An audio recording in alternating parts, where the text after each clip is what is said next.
Hi friends, எல்லோரும் எப்படி இருக்கீங்க? நல்லா இருப்பீங்க. பேசும் கிரகங்களிலிருந்து உங்கள் நித்யா ராஜேந்திரன்.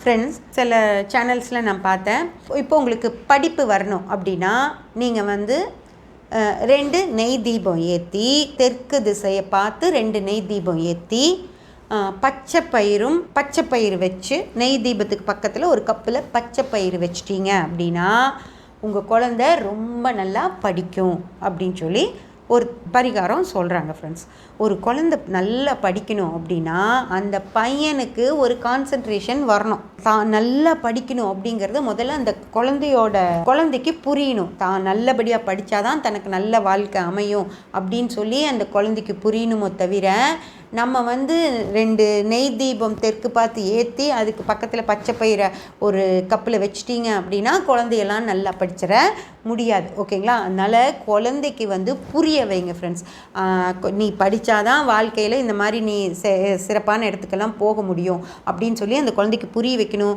அதே போல் குழந்தை ரொம்ப விரும்பி ஏதாவது கேட்டுச்சு அப்படின்னா அந்த பொருளோட விலை என்ன அப்படிங்கிறத அந்த குழந்தைக்கு சொல்லிக் கொடுங்க. அந்த பொருள் இப்போது அந்த பொருள் ஒரு கேரம் போர்டு கேட்குது அப்படின்னு வச்சுக்கோங்க. அந்த கேரம் போர்டு ஒரு 1000 ரூபாய் அப்படின்னா அந்த 1000 ரூபாயை நீ சேர்த்தி வையே.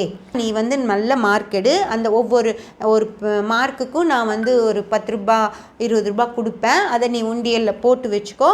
அந்த வருஷம் முழுக்க எழுதுகிற எல்லா டெஸ்ட்டுக்கு பாஸ் பண்ணு.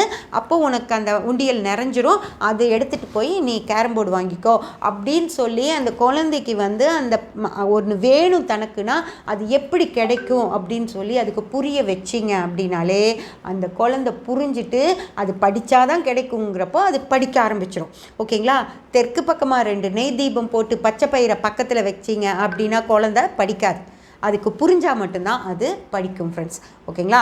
இதையெல்லாம் நல்லா ஞாபகம் வச்சுட்டு இந்த பரிகார விஷயங்கள் தயவு செஞ்சு செய்யாதீங்க. சப்ஸ்கிரைப் பண்ணி பெல் பட்டன் ப்ரெஸ் பண்ணி வச்சுக்கோங்க. அப்போ தான் நான் போடுற எல்லா பதிவுகளும் உங்களுக்கு கிடைக்கும். லைக் பண்ணி ஷேர் பண்ணி கமெண்ட் பண்ணிங்கன்னா எனக்கு சப்போர்ட்டிவாக இருக்கும். Thank you friends.